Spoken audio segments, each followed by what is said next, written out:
Selamat sore saudara, Anda menyaksikan program berita Kompas Petang di Kompas TV Independen Terpercaya. Saya Yasir Nene Ama. Dan saya Cynthia Rompas. Saudara, informasi pertama kami awali dari Jambi. Kunjungan kerja Komisi 3 DPR RI ke Polda Jambi diwarnai insiden pelarangan wawancara. Cekcok antara wartawan dan anggota Bithumas Polda Jambi terjadi saat rombongan Komisi 3 DPR RI selesai menggelar rapat bersama Kapolda. Kau dari tadi nyolong. Kamu yang dorong saya. Saya sini. Iya. Kamu nggak ngerti dibilangnya dari. Lu nggak ngerti. Kamu kerja, saya juga kerja, Bang. Iya, kamu punya pimpinan, saya juga punya pimpinan. Saya kan kasih tahu dari tadi. Oke, Mas. Cuman nggak ngeyel dia ini. Loh, kok ngeyel gitu? Upaya wartawan untuk mendapatkan pernyataan soal reformasi Polri dicegah anggota Bithumas Polda Jambi. Penghalangan terjadi saat rombongan Komisi 3 DPR keluar usai melakukan rapat kerja dengan Polda Jambi.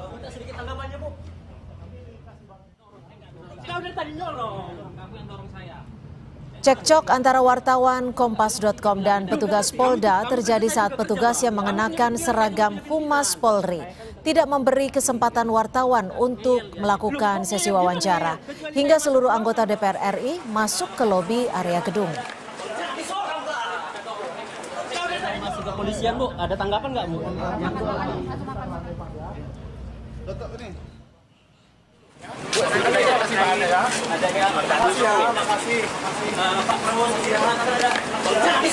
Aliansi Jurnalis Independen Aji Jambi menyebut peristiwa pelarangan wawancara wartawan di Polda Jambi merupakan salah satu bentuk arogansi polisi. Suwandi Wendy, Ketua Aji Jambi menyatakan berdasarkan Undang-Undang Pers terdapat indikasi pidana jika wartawan dihalangi meliput. Apalagi peristiwa terjadi di hadapan Kapolda Jambi dan Komisi 3 DPR yang membidangi soal hukum.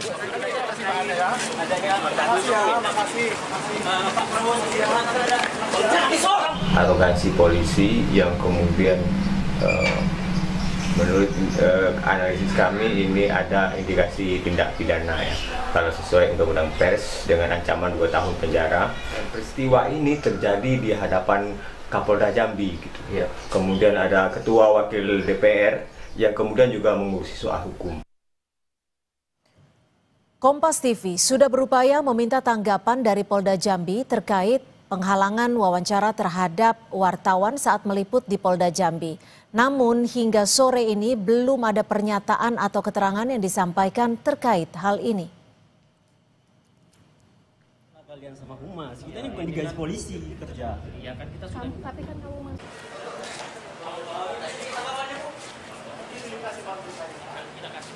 Sorotan lain saudara, Pemprov DKI Jakarta melakukan rekayasa lalu lintas di Jalan TB Simatupang untuk mengurai kemacetan akibat adanya sejumlah proyek galian.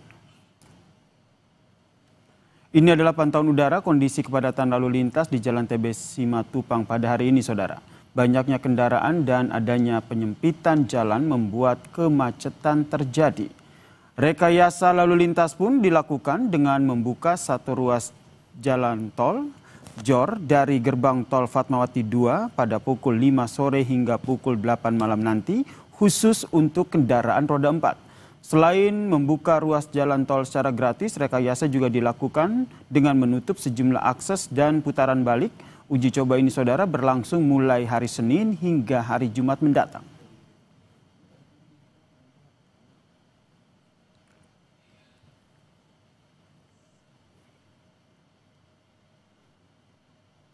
Pengendara yang kerap melintasi Jalan TB Simatupang mengatakan kemacetan kerap terjadi di area ini terutama pada pagi dan juga sore hari saat jam masuk dan juga jam pulang kantor saudara. Kemacetan semakin diperparah dengan adanya proyek galian di area ini.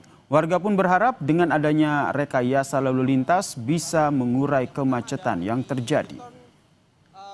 Lebak Bulus atau di simpang Lebak Bulus lebih lanjut apakah? Karena saya sehari-hari main di sekitar sini, emang ini setiap hari ini agak macet mas. Emang setiap hari sih macet gara-gara mungkin ada galian segala macam kan. Udah gitu di sini jalannya menyempit nih di samping MRT karena sebelahnya kemakan buat proyek juga gitu sih. Berkaitan dengan TB Simatupang untuk jalan tol, maka rekayasa lalu lintasnya akan kita lakukan. Uji coba rekayasa lalu lintas jadi salah satu upaya Pemprov Jakarta bersama Kementerian Pekerjaan Umum untuk mengatasi kemacetan di Jalan TB Simatupang, Jakarta Selatan. Uji coba ini mulai diberlakukan Senin 15 September hingga Jumat 19 September 2025 pada pukul 5 sore hingga 8 malam. Berkaitan dengan TB Simatupang untuk jalan tol, maka rekayasa lalu lintasnya akan kita lakukan. Kita melakukan uji coba sampai dengan hari Jumat. Ketika fase uji coba tersebut, ketika masyarakat melewati trase itu atau jalur itu, maka akan digratiskan. Sejumlah titik rekayasa lalu lintas, di antaranya di pintu masuk tol Fatmawati 2, khusus kendaraan roda 4 digratiskan, yakni satu lajur dari arah Jalan TB Simatupang ataupun Jalan Fatmawati menuju Lebak Bulus. Rekayasa ini untuk mengurai kepadatan yang kerap terjadi di sekitar stasiun MRT Fatmawati dan ruas Jalan TB Simatupang pada jam sibuk. Berikutnya rekayasa lalu lintas dengan penutupan akses sebelum Point Square Lebak Bulus. Lalu lintas yang biasa di putaran balik Lebak Bulus dialihkan ke putaran balik Ciputat Raya, depan gedung FedEx. Lalu akses di lokasi putar balik arah barat atau Simpang Fatmawati. Sebelum Simpang Fatmawati ditutup dan arus dialihkan melalui Simpang Susun Antasari. Pengamat transportasi Joko Setiowarno menilai, selain adanya pengurangan kapasitas akibat adanya pekerjaan galian, kemacetan juga karena jumlah kendaraan yang terus bertambah.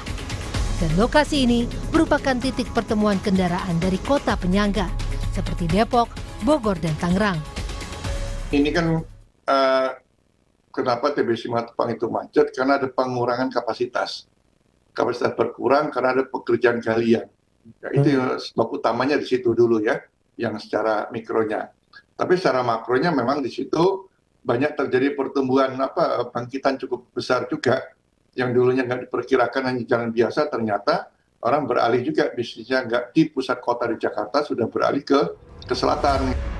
Pemprov Jakarta pun menargetkan proyek galian TB Simatupang yang menjadi biang macet selesai pada akhir Oktober 2025. Tentu, warga Jakarta berharap uji coba rekayasa lalu lintas berhasil mengurai kemacetan. Tim Liputan Kompas TV. Kurang dari 1 jam saudara jelang penerapan rekayasa lalu lintas di Jalan TB Simatupang, Jakarta, kita tanyakan kepada jurnalis Kompas TV Asri Gunawan serta juru kamera Andini Anissa serta ada juru kamera sekaligus pilot drone dari Kompas TV yaitu Bodia Vimala dan juga Denny Yosua. Saudara Asri, sore ini jelang kurang dari 1 jam nanti akan ada penerapan rekayasa lalu lintas di TB Simatupang. Kondisinya seperti apa dan betul Gubernur Jakarta Pramono Anung akan meninjau langsung?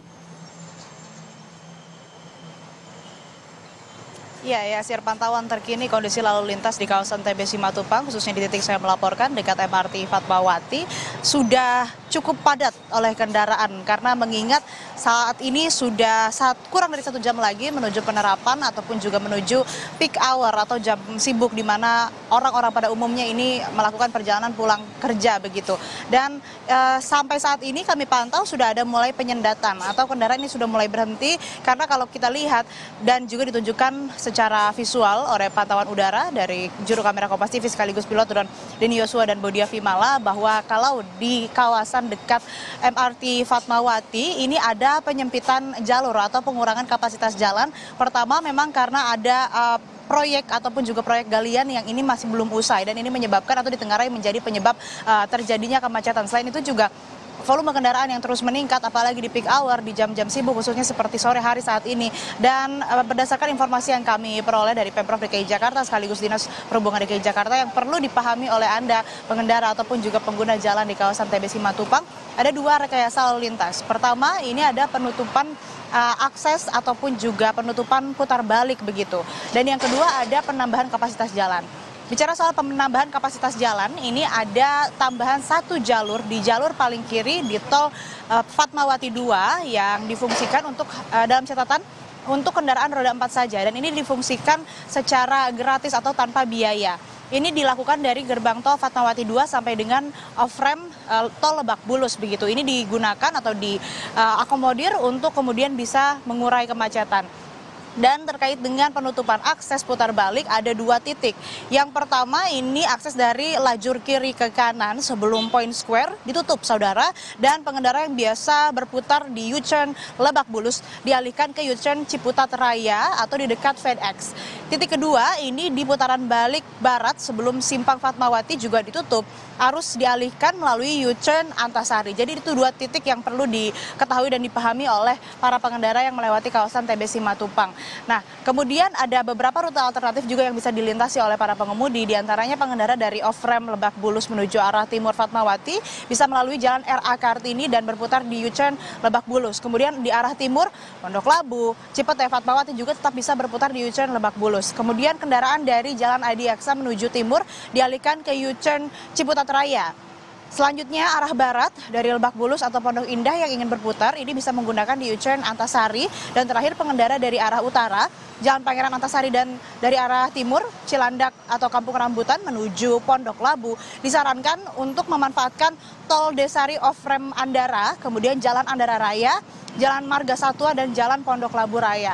Selain itu, tadi yang sempat Anda tanyakan juga apakah benar ada Gubernur Jakarta Pramono Anung yang akan meninjau langsung. Betul, dikonfirmasi akan tiba meninjau pada pukul 16.15, artinya kurang dari 3 menit lagi Gubernur Jakarta akan meninjau langsung bagaimana penerapan perdana simulasi rekayasa lalu lintas di Jalan TB Simatupang yang dilakukan atau dilangsungkan demi mengurai kemacetan yang selama ini menjadi masalah yang belum terselesaikan. Apalagi ditambah ada proyek galian yang tidak kunjung usai. Nah, nantinya tentu saja dari apa yang dipantau oleh Gubernur Jakarta Pramono Anung, tidak menutup kemungkinan apakah simulasi ini akan ada langkah improvisasi, misalnya ini tidak hanya diterapkan di jam pulang kerja tapi juga di jam berangkat kerja atau di pagi hari, karena berdasarkan keterangan para pengguna jalan yang biasa melintasi atau menggunakan jalan TB Simatupang, tentu saja di pagi juga ini menjadi titik ataupun juga jam kemacetan, tidak hanya di sore hari saja.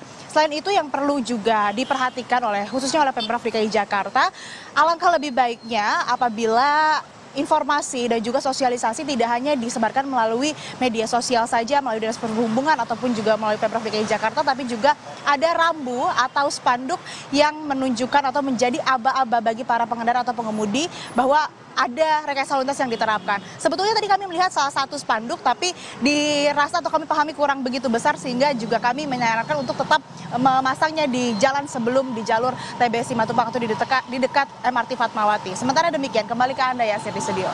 Terima kasih Asri Gunawan atas informasinya. Nanti kita akan pantau lagi ya bersama Anda dan juga tim liputan di sana pada saat penerapan rekayasa lalu lintas pada pukul 5 sore nanti. Ya, saudara, informasi lainnya di Kompas Petang masih akan kami sajikan selepas jeda. Di antaranya Sekretaris Fraksi Partai Gerindra DPR RI, Bambang Haryadi, mengusulkan ide agar satu warga negara hanya memiliki satu akun media sosial tiap platform medsos. Bambang menyebut ide ini untuk menghindari akun anonim maupun akun palsu. Kenapa muncul ide ini? Kita bahas usai jeda.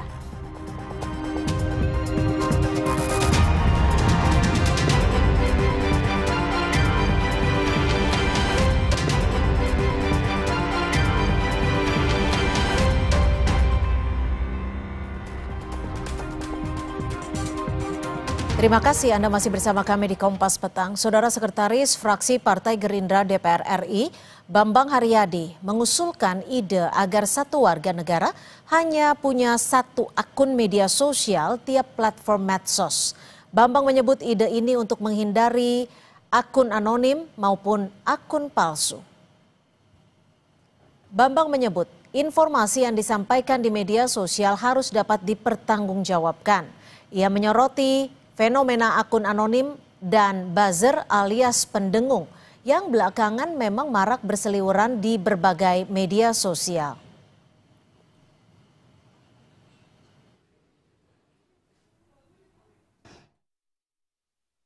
Bahkan kami berpendapat bahwa ke depan perlu juga single akun. Setiap warga negara hanya boleh memiliki satu akun. Baik itu kami belajar dari Swiss misalnya kan, satu warga negara hanya punya satu nomor telepon, hanya satu punya akun sosmed. Karena untuk mengetahui bagaimana ke depan orang-orang yang memberikan informasi di sosial media dapat bertanggung jawab. Anggota Komisi 2 DPR RI fraksi PKS Mardani Alisera menilai usulan itu menarik namun harus ditempuh dengan cara yang tepat. Ketua DPP PKS itu juga menjelaskan pembatasan akan membuat pemilik akun mengajarkan bertanggung jawab dan akuntabilitas. Namun dalam prosesnya tidak boleh memaksa dan mengedepankan edukasi.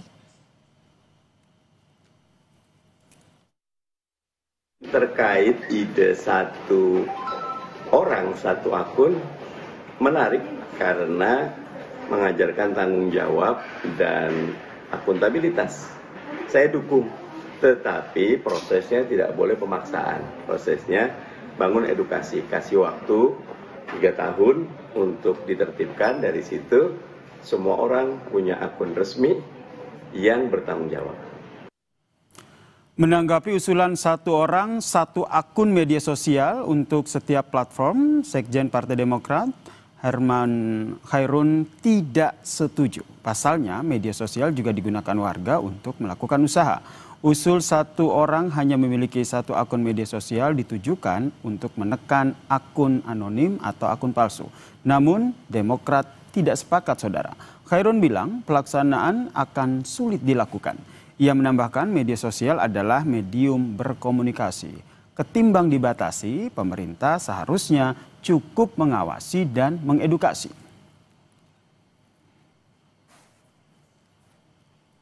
Dan mungkin sekarang ini kan banyak digunakan untuk media bisnis dan usaha. Nah, oleh karenanya menurut saya pembatasan ini agak sulit juga gitu ya. Dan lebih baik kita memang ke edukasi dan pemerintah sebagai otoritas pemilik kebijakan atas media sosial dan media lainnya tentu juga melakukan pengawasan, melakukan pemantauan, sehingga betul-betul media sosial sejatinya adalah menjadi media komunikasi antar warga, antar masyarakat, dan memiliki nilai manfaat bagi sosial. Merespons soal usulan satu orang satu akun media sosial di setiap platform, organisasi masyarakat sipil yang memperjuangkan hak-hak digital, yaitu SafeNet, khawatir justru hal tersebut melanggar hak digital warga. Lantaran belakangan warga kerap menggunakan akun media sosial selain untuk sosialisasi individu, juga digunakan untuk berbisnis.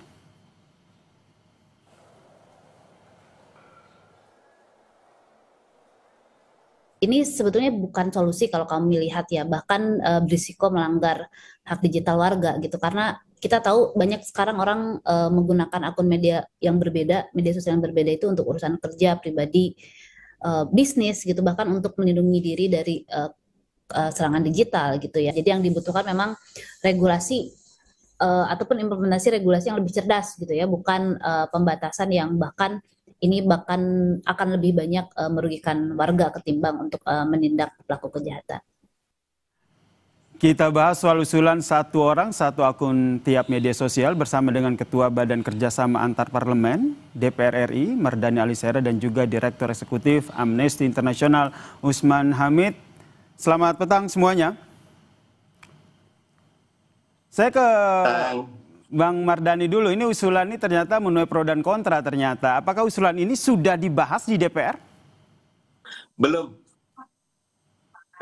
Ini usulan yang masih tahap awal dan ada dua perspektif ya. Perspektif pertama tentu kebebasan berkumpul, berserikat, berpendapat tidak boleh untuk diganggu gugat, apalagi dicederai. Tapi yang kedua, ada fakta di lapangan bahwa literasi media, literasi sosial media, literasi pendidikan kita masih punya catatan. Jadi alih-alih sosial media ini mendorong kita untuk menjadi lebih cerdas, bisa juga oleh sekelompok kecil orang. Saya katakan sekelompok kecil orang justru digunakan untuk sesuatu yang destruktif. Makanya ide ini menarik untuk dikaji. Begitu. Menarik untuk dikaji, biar tidak menjadi bola liar begitu ya Mas Mardhani, bisa didudukan dulu satu akun, satu media sosial. Karena kalau kita lihat, kalau seandainya tujuannya untuk mengurangi buzzer, begitu akun-akun yang menyebarkan berita hoax, biasanya kan akun-akun itu kan juga tidak bisa teridentifikasi siapa penggunanya. Setuju, itu salah satu yang harus kita kaji. Jadi malah saya melihat satu akun, satu media sosial, tentu tidak bermakna dia cuma punya TikTok. Dia boleh punya TikTok, dia boleh punya IG, dia boleh punya YouTube, tapi semuanya bertanggung jawab.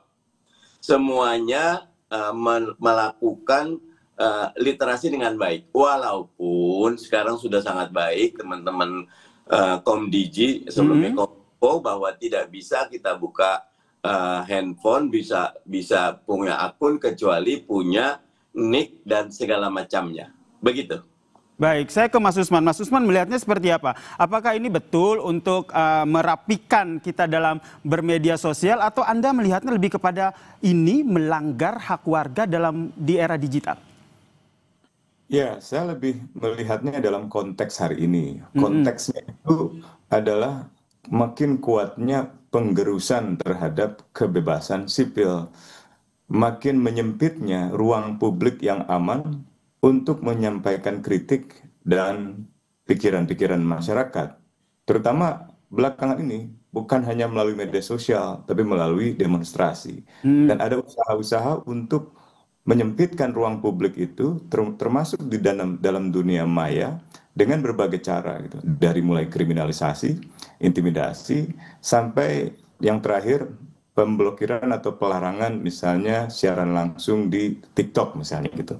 Nah, banyak negara termasuk di Nepal kemarin berusaha untuk menghindari kritik-kritik masyarakatnya dengan cara men-shutdown atau memblokir platform-platform media sosial. Akibatnya fatal. Akibatnya adalah banyak orang bukan hanya kehilangan pekerjaannya dalam arti ruang usahanya ketika berdagang secara online begitu, tapi juga orang jadi ingin tahu dan malah turun ke jalan. Ini sama seperti ketika di Mesir tahun 2010 pemerintahan Mesir menutup atau memblokir media sosial dengan kekhawatiran yang sama dan akibatnya jauh lebih fatal lagi. Di Papua juga pernah terjadi dan pengadilan menyatakan pemerintah tidak boleh sewenang-wenang membatasi kebebasan orang untuk menggunakan internet. Nah, menggunakan akun media sosial, menggunakan beberapa akun, itu juga bagian dari cara masyarakat untuk tujuan-tujuan yang berbeda. Ada yang memiliki 2 akun, yang satu untuk pribadi, satu lagi untuk organisasi. Ada yang punya 3 akun ditambah dengan akun untuk berdagang. Nah, masalahnya mungkin dalam konteks kebebasan berekspresi atau dalam konteks kebebasan di internet, bukan ada berapa akun yang dimilikinya. Mas Usman? Baik, kita perbaiki lagi sambungan komunikasi kita. Saya ke Bang Mardhani. Iya, Bang Mardhani, ini kan kalau kita lihat ini kan yang pertama kali menyampaikan usulan ini kan dari Gerindra, kemudian ternyata PKS juga senada begitu. Apakah memang sudah diobrolin nih antara Gerindra dan juga PKS terkait dengan rencana satu orang hanya boleh 1 akun per medsos ini? Tidak, saya malah belum jumpa sama Mas Bambang dan saya cuma berpikir satu hal bahwa media sosial ini harus jadi sarana bagi literasi publik untuk menjadi lebih baik lagi. Dan saya setuju sama Mas Usman Hamid, tidak boleh ada pengekangan terhadap pikiran, usulan,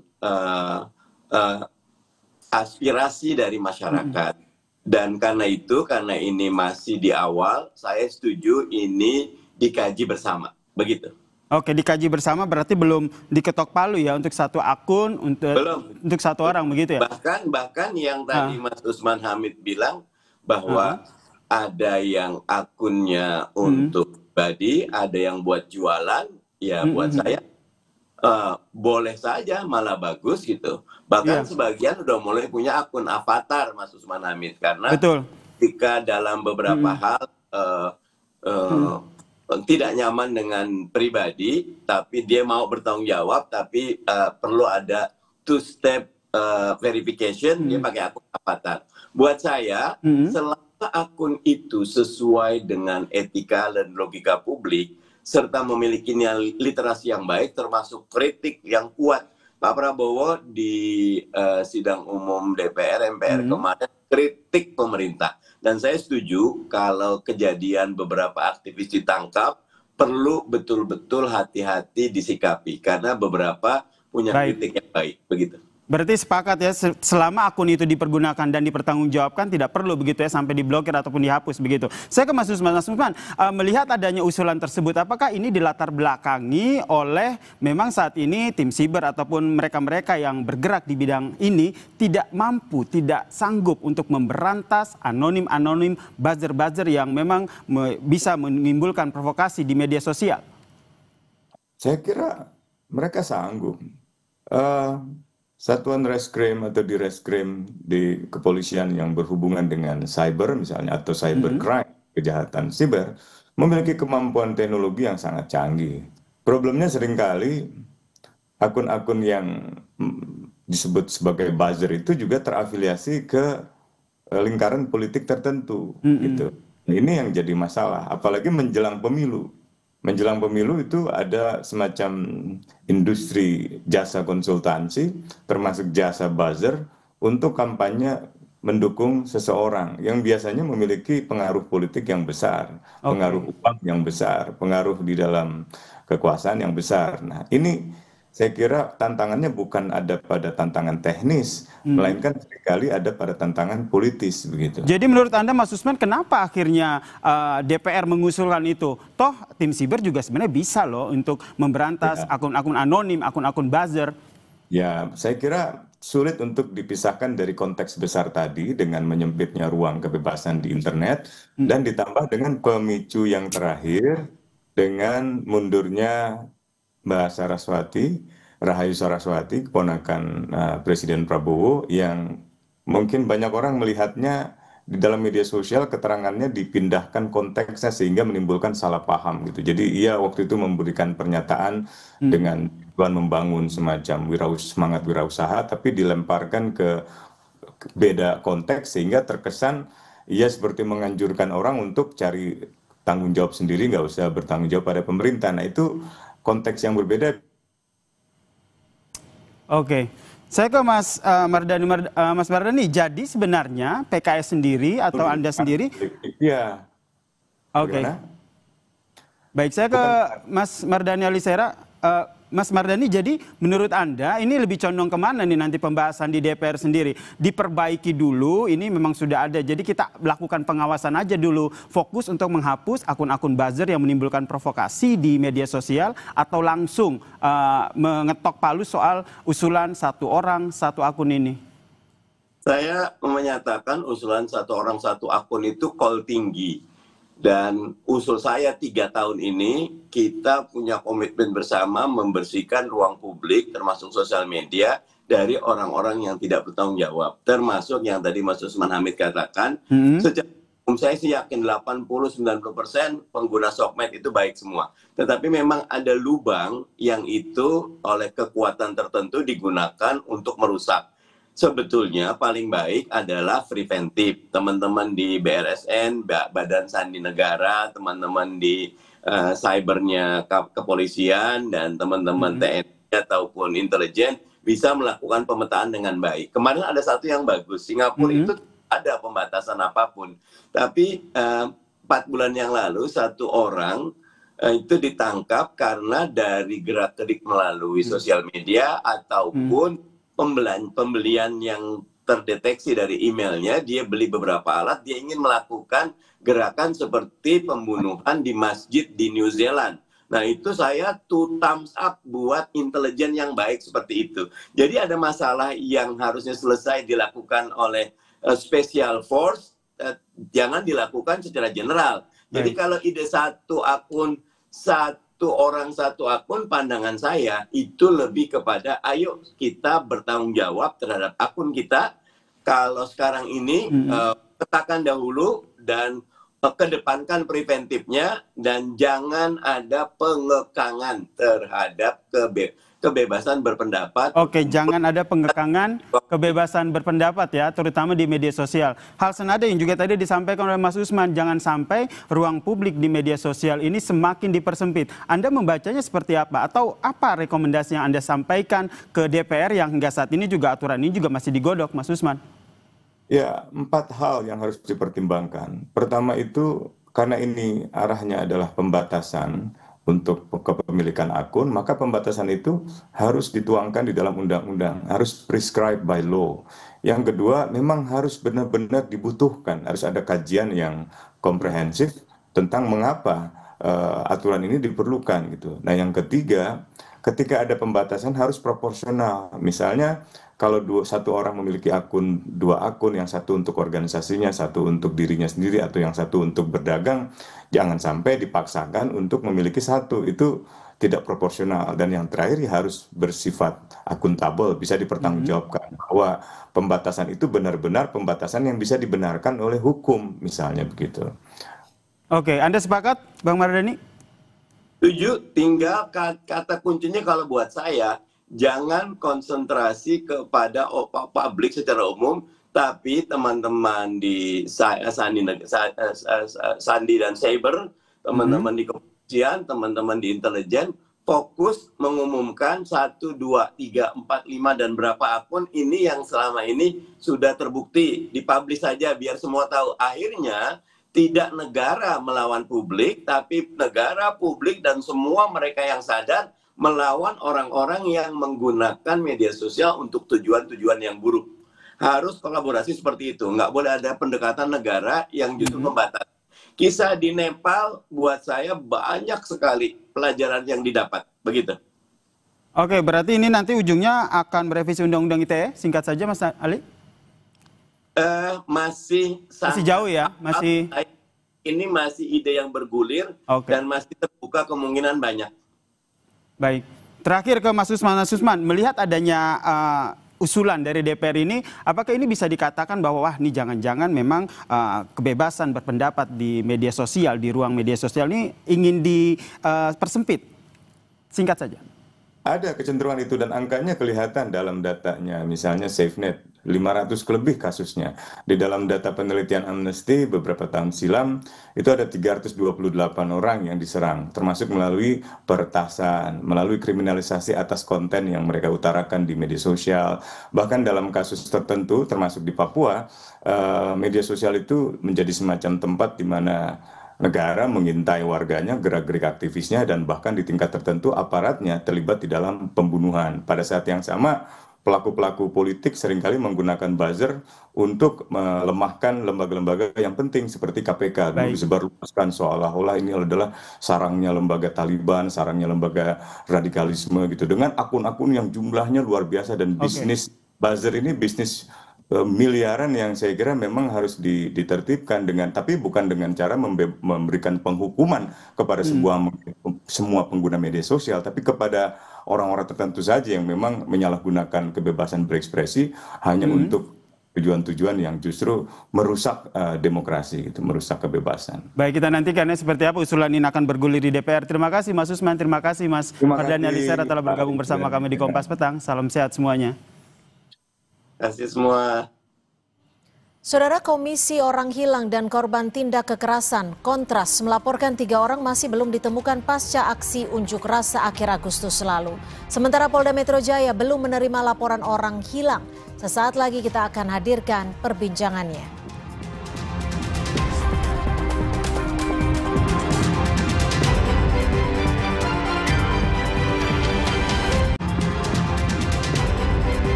Terima kasih Anda masih menyaksikan Kompas Petang, Saudara. Polda Metro Jaya belum menerima laporan orang hilang meski telah membuka posko pengaduan di gedung Direktorat Reserse Kriminal Umum. Kabid Humas Polda Metro Jaya, Brigjen Ade Arisyam, mengatakan posko ini beroperasi 24 jam dan disiapkan untuk memudahkan masyarakat melaporkan orang hilang pasca aksi unjuk rasa pada Agustus lalu.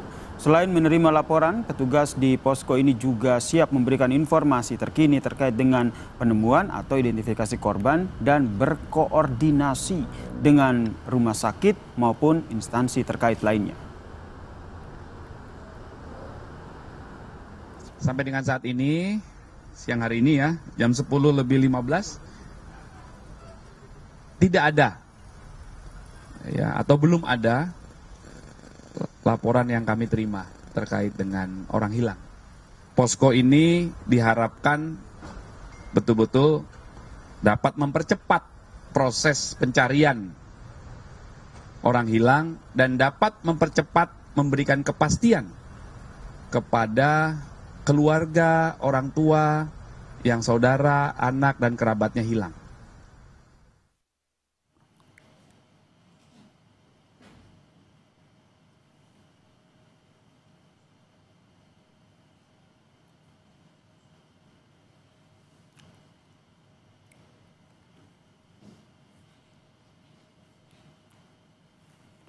Komisi Orang Hilang dan Korban Tindak Kekerasan Kontras melaporkan 3 orang masih belum ditemukan pasca aksi unjuk rasa akhir Agustus lalu. Angka tersebut merupakan data terbaru dari total 44 laporan orang hilang yang diterima posko pengaduan. Kontras mengajak masyarakat yang memiliki informasi mengenai keberadaan 3 orang yang masih hilang untuk dapat menyampaikan kepada pihak Kontras.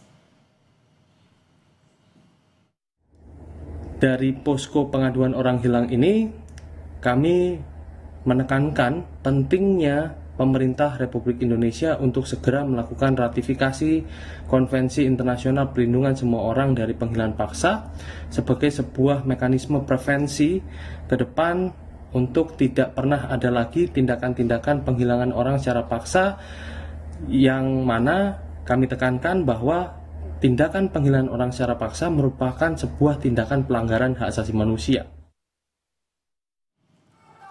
Polda Metro Jaya berjanji akan mengungkap dalang di balik kericuhan demo Jakarta akhir Agustus lalu. Kabid Humas Polda Metro Jaya menegaskan yang ditangkap dan akan diproses pidana bukan pendemo, melainkan perusuh dan perusak sehingga demonstrasi akhir Agustus lalu berujung pada pelanggaran pidana yang mengganggu ketertiban umum. Mengusut tuntas dan mengungkap siapa dalang di balik kericuhan dan atau kerusuhan beberapa hari yang lalu. Kami tangkap, yang kami proses pidana bukan pendemo. Ya. Ini harus berkali-kali kami sampaikan supaya masyarakat paham bahwa yang kami amankan dalam hal ditangkap, yang kami tangkap itu adalah perusuh, perusak,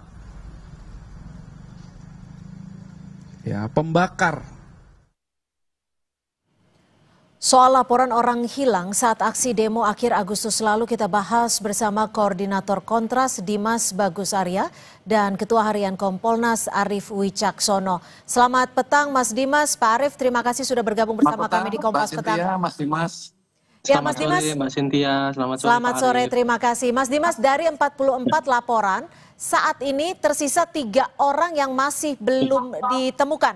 Boleh diceritakan dan diinformasikan ini kejadiannya seperti apa dan laporan yang diterima Kontras seperti apa dan bagaimana Kontras memverifikasi bahwa ketiga orang ini memang hilang saat aksi unjuk rasa, bukan oleh faktor lain. Mas Dimas.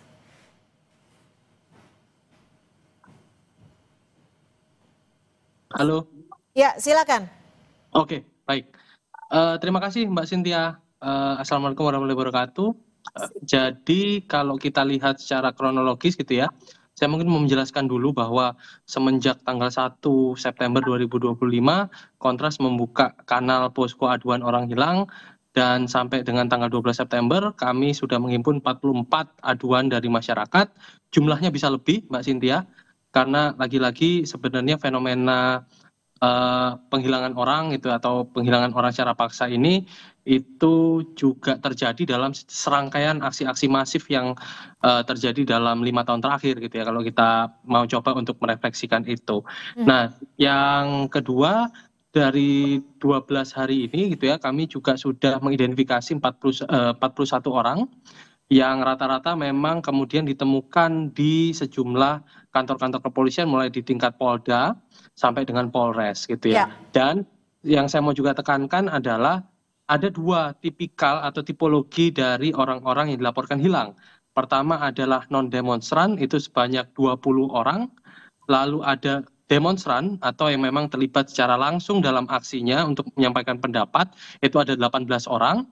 Sementara sisanya itu adalah yang statusnya masih belum diketahui. Jadi dari total 41 yang sudah teridentifikasi, 20 orang itu bukan bagian dari demonstran, artinya non-demonstran. Dalam artian mereka adalah orang-orang yang sebenarnya tidak terlibat secara aktif dalam penyampaian pendapat atau unjuk rasa, tapi mereka hanya sekedar melihat, menyaksikan demonstrasi atau berada di lokasi. Kalau 3 orang yang masih hilang ini, Mas Bima, Mas Farhan, dan Mas Reno ini demonstran atau non-demonstran dari catatan Kontras? Ya, dari kronologis yang kami dapat gitu ya, Mas Farhan, Mas Reno ini memang terlibat aksi di tanggal 29 di lokasinya di Makobrimob Kuitang. Sementara Mas Bima Permana gitu ya, itu non-demonstran karena berdasarkan kronologi yang kami dapat, sebenarnya dia hendak berangkat kerja.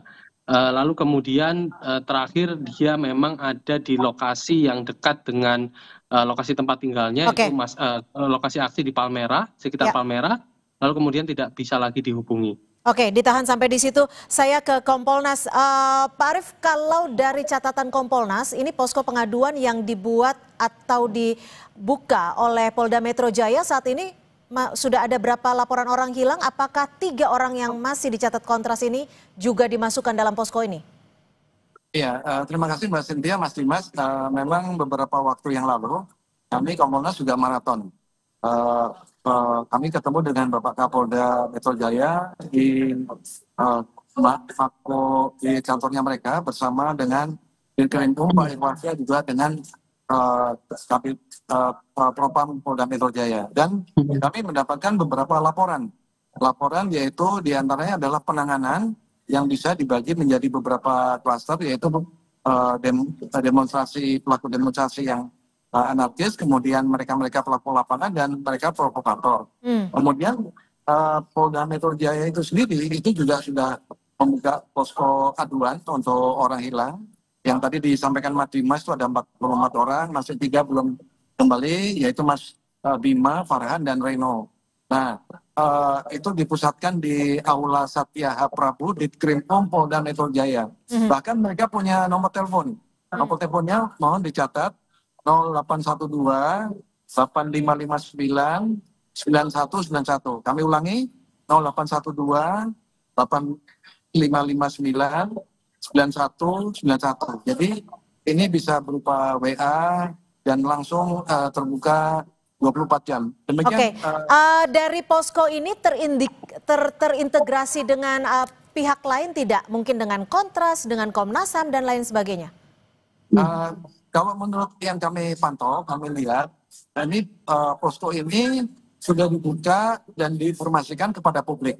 Tentunya pasti kita sebagai masyarakat maupun dengan teman-teman dari Kontras, juga dari lembaga pengawas lain itu pasti sudah terkoneksi. Demikian Mbak Cynthia. Oke, Mas Dimas, dari catatan Kontras sendiri, ketiga orang yang hilang ini indikasinya seperti apa sih?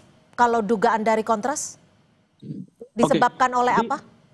Ya, kalau kita melihat pola dari 41 orang yang sudah ketemu gitu kan rata-rata ditemukan di kantor kepolisian gitu ya Mbak ya.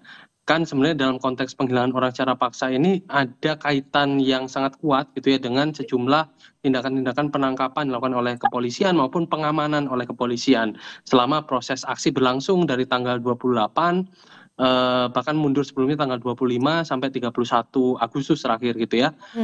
Jadi memang ada kaitan yang sangat erat antara penangkapan yang sangat masif dilakukan oleh kepolisian dan juga pengamanan yang dilakukan oleh kepolisian. Namun sayangnya, kenapa kemudian ada fenomena hilangnya orang atau penghilangan orang secara paksa ini? Karena ketika dilakukan penangkapan atau kepolisian melakukan penangkapan, pengamanan atau bahkan penahanan tidak juga disertai secara langsung, secara cepat gitu ya, pemberian informasi nama-nama orang-orang yang ditangkap kepada publik.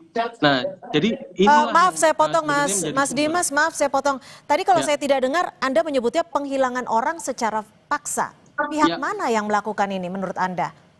Ya, penghilangan orang secara paksa ini kan kalau kita melihat definisinya, dia adalah tindakan-tindakan yang merampas kemerdekaan dalam bentuk penangkapan, penahanan, penculikan, atau bentuk perampasan kemerdekaan lainnya. Dan dilakukan oleh aparat negara ataupun orang-orang yang memang mendapatkan dukungan dari negara gitu ya. Dan juga ada penyangkalan di situ. Jadi kalau kami lihat gitu ya, dengan pola yang tadi sudah saya sampaikan, ini juga harusnya jadi beban tanggung jawab dari kepolisian. Karena kepolisian sebagai aktor keamanan selama penyampaian pendapat di muka umum atau pelaksanaan demonstrasi unjuk rasa, itu juga melakukan serangkaian penangkapan-penangkapan yang jika memang sampai beberapa hari ke depan 3 orang ini belum ditemukan, apa yang akan dilakukan Kontras dan apa pengawasan yang akan dilakukan Kompolnas? Silakan Mas, singkat saja. Oke, pertama tentu kami mendorong supaya pihak kepolisian itu melakukan penyampaian informasi soal nama-nama orang yang ditangkap. Yang kedua, tentu karena ini merupakan penghilangan orang secara paksa itu adalah pelanggaran hak asasi manusia, maka kami akan menggunakan hak kami untuk melaporkan kepada Komnas Hak Asasi Manusia terkait dengan dugaan pelanggaran hak asasi manusia dengan kemudian aktornya adalah aktor keamanan negara. Oke, apakah ketiga nama ini akan dimasukkan juga laporannya ke posko pengaduan yang sudah dibuka di Polda Metro Jaya? Kalau sejauh ini kami tentu menghormati apa langkah yang sudah dilakukan oleh kepolisian gitu ya. Tapi lagi-lagi saya rasa gitu karena kita melihat pola dan juga melihat tindakan yang kami duga, kami asumsikan sebagai tindakan dilakukan oleh kepolisian, maka sedapat mungkin kami juga masih akan berkomunikasi dengan pihak keluarga, dengan pelapor gitu ya, untuk kemudian melakukan langkah-langkah berkomunikasi dengan posko aduan yang dibentuk oleh Polda Metro Jaya. Dari Kompolnas singkat saja, apa yang akan dilakukan jika memang 3 orang yang disebut oleh Kontras ini masih hilang? Apakah akan ada pengawasan atau tindakan khusus? Singkat saja, Pak Arief. Terima kasih. Jadi Kompolnas juga bekerja keras bersama dengan aparat-aparat pengawas lain. Sebagai contoh, kami kemarin habis pulang dari Makassar, di situ juga dilibatkan dari Komisi 3, Komnas HAM, kemudian Irsus dari Mabes Polri dan kami sendiri. Kami melihat bukan hanya di Makassar, tetapi juga di Surabaya, besok kami akan berangkat, termasuk di Jogja dan Sumatera Selatan, Palembang. Nah, itu seperti yang disampaikan Mas Dimas tadi, mereka yang ditangkap, itu pastinya akan dilihat unsur keterlibatan dalam aktivitas itu sendiri. Nah, kemudian untuk yang 3 orang ini, kami mohon singkat saja. Mas Dimas bisa melengkapi dengan data-data yang ada, yang lebih spesifik, mungkin foto mereka, sehingga dengan demikian akan memudahkan aparat kepolisian untuk bisa menyebarkan. Artinya akan melakukan kolaborasi. Kalau untuk foto sudah ada di media sosial Kontras ya. Baik, terima kasih Pak Arief Wicaksono, Ketua Harian Kompolnas, dan juga Mas Dimas Bagusarya, Koordinator dari Kontras, sudah berbagi perspektif di Kompas Petang. Selamat sore. Terima kasih Mbak Cynthia, Pak Arief. Usai jeda saudara, kami akan mengajak Anda untuk melihat langsung bagaimana kondisi di kawasan Jalan TB Simatupang, Jakarta Selatan, karena akan ada penerapan rekayasa lalu lintas untuk mengatasi kemacetan. Laporan langsungnya saudara, usai jeda di Kompas Petang.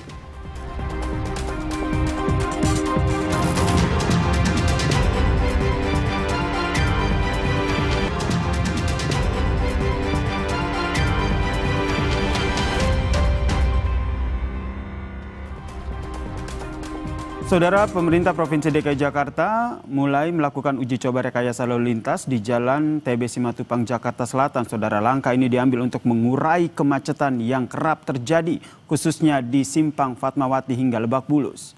Uji coba ini saudara berlangsung selama 5 hari, mulai dari hari ini saudara hingga hari Jumat mendatang. Dan uji coba ini dilakukan setiap hari pada pukul 5 sore hingga pukul 20.00 atau pukul 8 malam waktu Indonesia Barat, saudara. Hal ini dilakukan untuk mengurai kemacetan di mana nanti disediakan lajur tol gratis dari Fatmawati sampai dengan Lebak Bulus, saudara.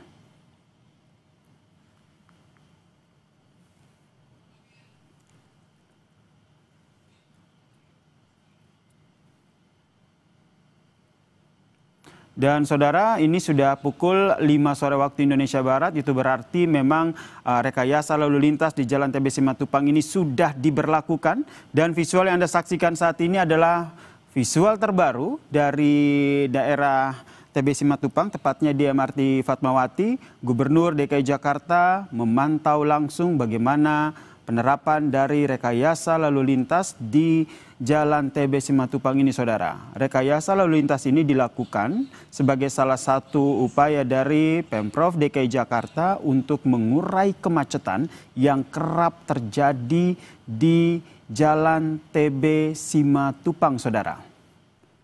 Ada dua visual yang kami hadirkan selain visual Gubernur DKI Jakarta Pramono Anung dan juga Kepala Dishub serta jajaran Pemprov DKI Jakarta yang memantau bagaimana penerapan rekayasa. Kami juga hadirkan ini adalah gambar udara situasi terkini rekayasa lalu lintas. Tapi kalau kita lihat, saudara, dari gambar udara yang kami hadirkan di layar kaca Anda, ini nampaknya rekayasa lalu lintas tersebut sudah mulai diberlakukan.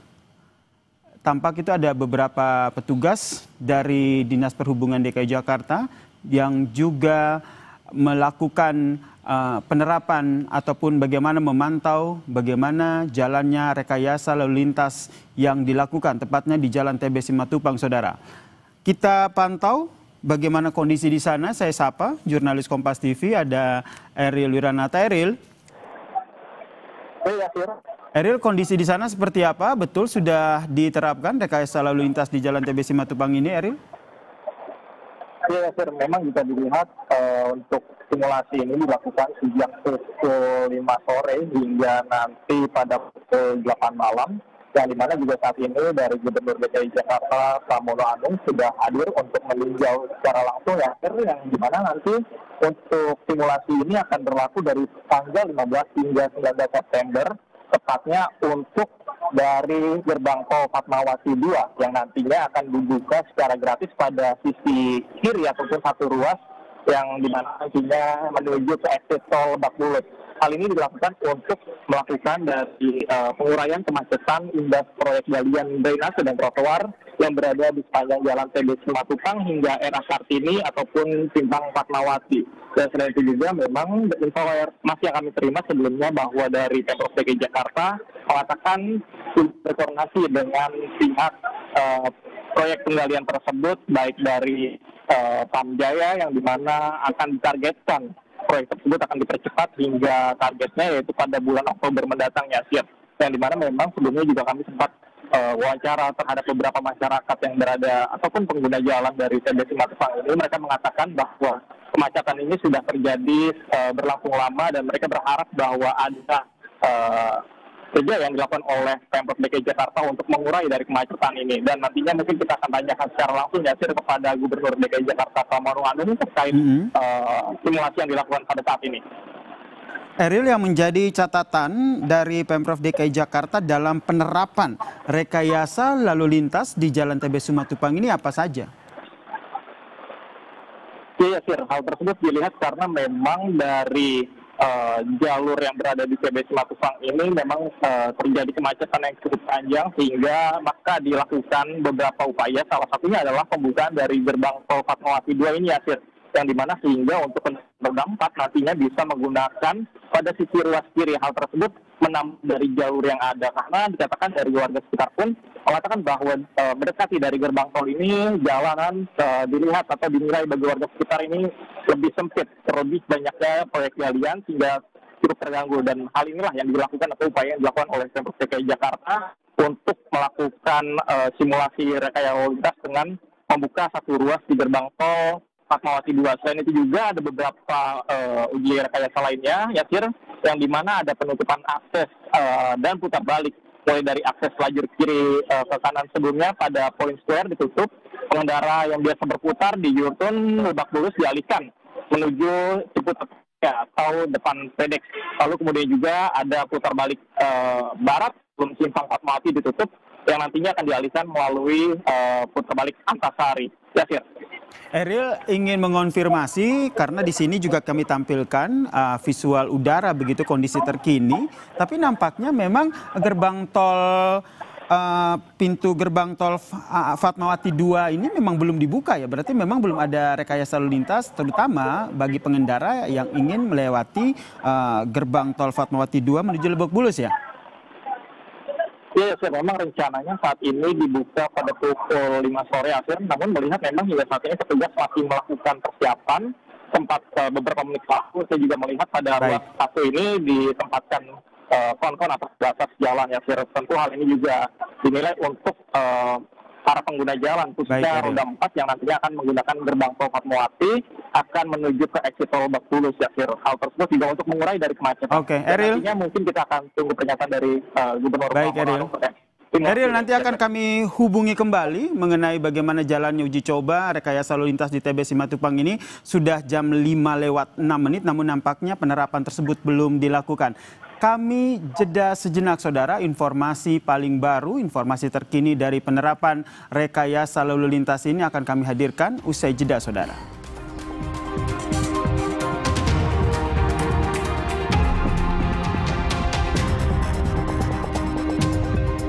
Kami juga menyoroti saudara soal kebakaran hebat yang melanda permukiman padat penduduk di Kelurahan Kramat Sentiong, Kecamatan Senen, Jakarta Pusat saudara. Ada 8 bangunan semi permanen yang hangus dilalap api.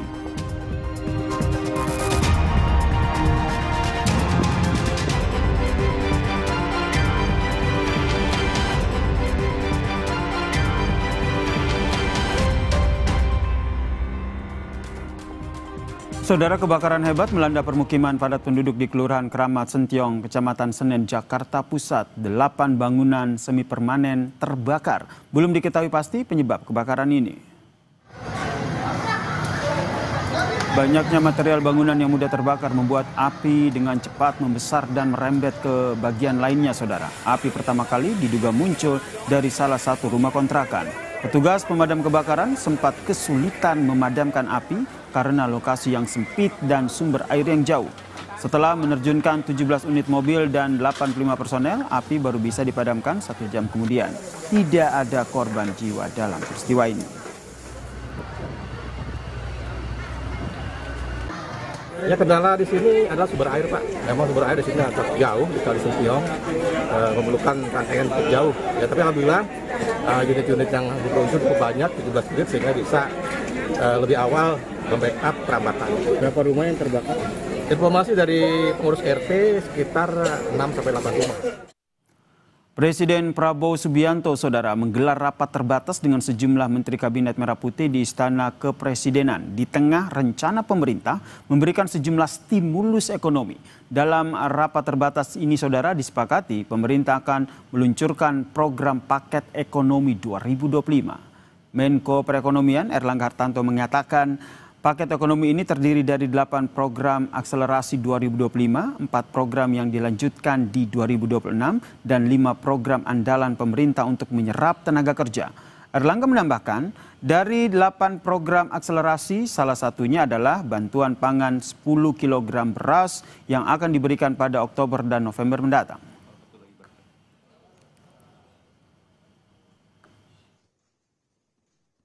Kemudian bantuan pangan itu juga dilanjutkan untuk 2 bulan, itu untuk 10 kg beras di bulan Oktober November.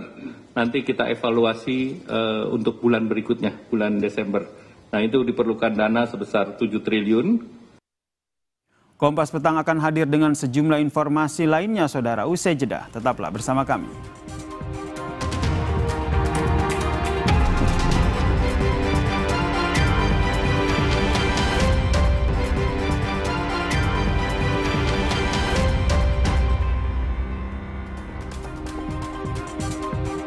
Saudara, Kabid Humas Polda Metro Jaya, Brigjen Ade Aris Syamindra dibilang polisi masih melakukan pendalaman terkait kasus pembunuhan kepala cabang bank yang melibatkan anggota TNI. Brigjen Ade Ari Syam Indradi menerangkan, polisi masih menyusun konstruksi hukum dengan mencocokkan keterangan sejumlah tersangka dan barang bukti. Brigjen Ade Ari menegaskan polisi melakukan penyidikan kasus pembunuhan kepala cabang secara hati-hati. Dalam waktu dekat, polisi akan menyampaikan perkembangan penyidikan kasus pembunuhan Kacabang yang melibatkan anggota TNI.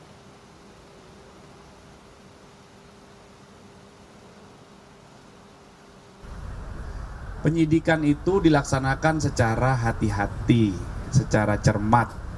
Ada SOP-nya, ada aturannya, harus proporsional, harus profesional.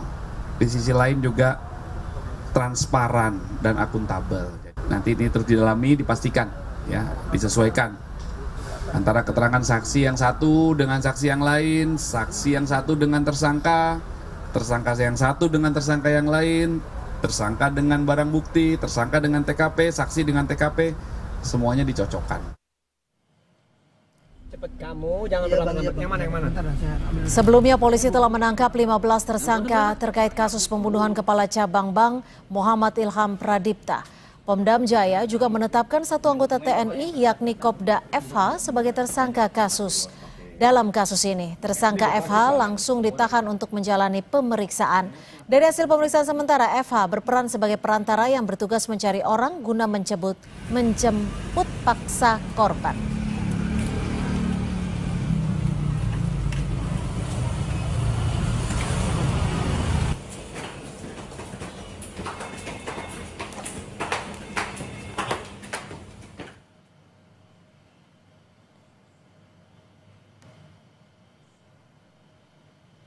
Saudara, informasi terbaru soal uji coba rekayasa lalu lintas di kawasan Jalan TB Simatupang, Jakarta Selatan untuk mengurai kemacetan hadir usai jeda. Tetap di Kompas Petang.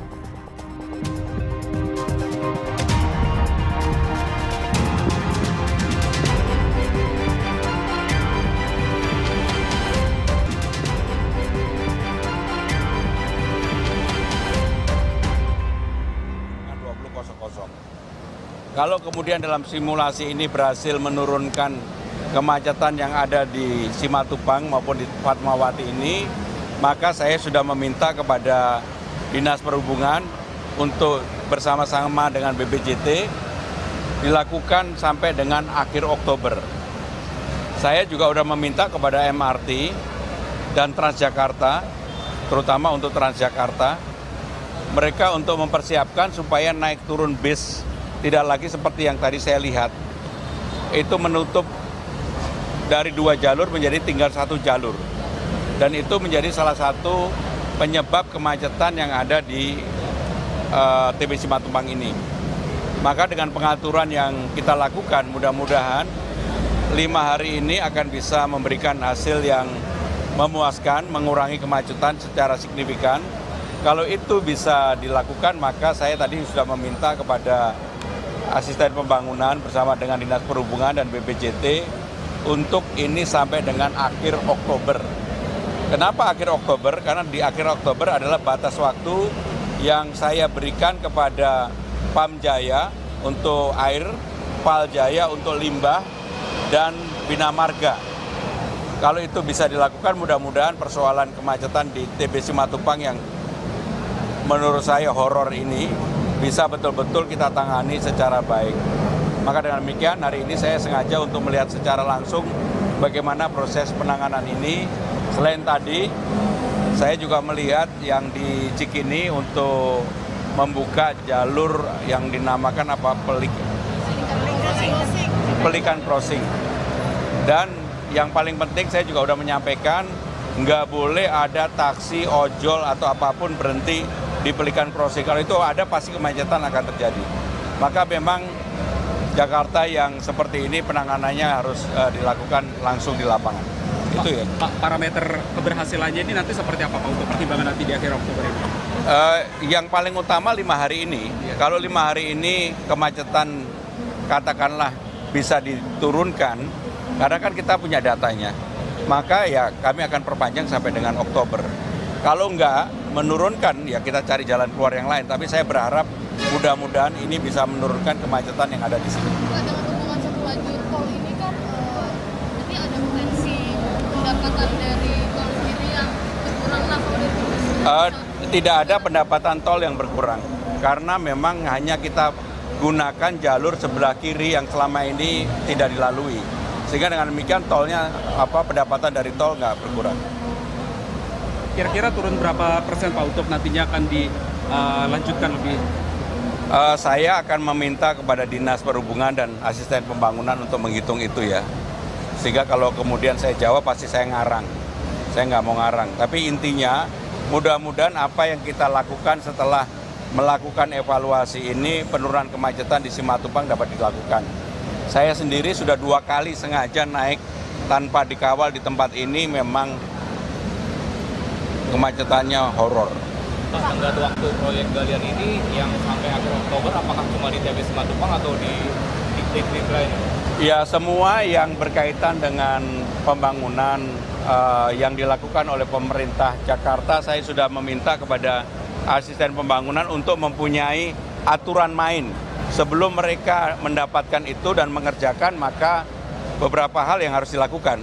Sehingga kita lakukan pencegahan di awal. Nggak bisa lagi, misalnya lah, begitu sudah mendapatkan proyeknya, di satu titik yang tidak dikerjakan, tetapi dibuat bedeng, dibuat tertutup, dan kita semua nggak tahu apa yang terjadi sebenarnya. Yang seperti itu saya minta untuk tidak diulangi kembali. Ya. Pak, terkait isu lain Pak, soal viralnya pelantikan Bupati Pramono Anung oleh Pak Gubernur, itu bagaimana tanggapannya Pak? Jadi istri saya sebenarnya nggak punya jabatan apa-apa di balai kota. Termasuk yang diviralkan itu mempunyai jabatan khusus sebagai staf khusus gubernur, enggak. Istri saya itu orang rumahan, medsos saja nggak punya, dan dia nggak mau mengganggu saya. Kalau bukan karena memang ada aturan main, kemudian juga Permendagri yang mengatur istrinya bupati, wali kota, gubernur menjadi bunda PAUD. Jadi saya melatih istri saya sebagai bunda PAUD, tidak digaji sesen pun, malah lebih banyak yang sosial. Jadi sekali lagi saya ingin meluruskan bahwa tidak ada istri saya bantu-bantu atau ikut campur. Ya saudara, mulai hari ini 15 hingga 19 September 2025, Pemprov DKI Jakarta melakukan uji coba untuk membuka 1 lajur gratis di gerbang tol Fatmawati 2, dan uji coba ini berlaku setiap hari Senin hingga Jumat mulai tanggal 15 hari ini sampai tanggal 19 September 2025 mulai pukul 17.00 hingga pukul 20.00 waktu Indonesia Barat. Strategi ini dilakukan untuk mengurai kemacetan yang memang dinilai cukup parah di kawasan TB Simatupang.